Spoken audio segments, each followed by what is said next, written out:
মাঠে মাঠে বাতাসে দুলছে হলুদ ফুল, এ যেন বাতাসে দুলছে কৃষকের স্বপ্ন।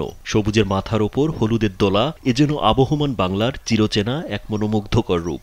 আগে দিগন্ত বিস্তৃত ফসলের মাঠে হলুদ সরিষা ফুল থেকে মধু সংগ্রহে ব্যস্ত থাকত মৌমাছির ঝাঁক। গ্রামের মাঠগুলোতে এখন সরিষা চাষ কমেছে আগের তুলনায়, তাই মধু সংগ্রহে বিপাকে পড়ছে মৌমাছিরা।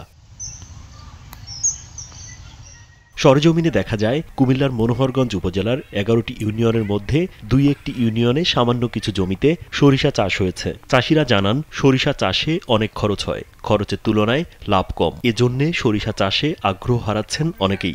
খরচ বেশি, এবার 5 ঘন্টায় করছি, সারেরও দর বেশি।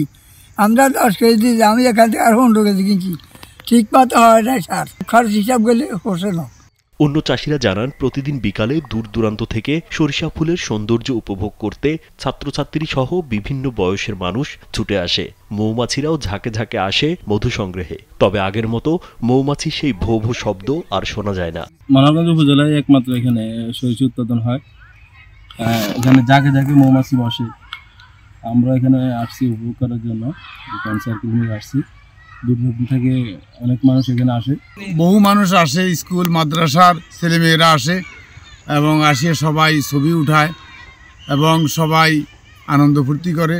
উপজেলা কৃষি কর্মকর্তা গুলাম সরোয়ার তুষার জানান, প্রাকৃতিক দুর্যোগের কারণে এ বছর সরিষা আবাদ কম হয়েছে, তবে সরিষার আবাদ বাড়াতে চাষিদের উদ্বুদ্ধ করা হচ্ছে।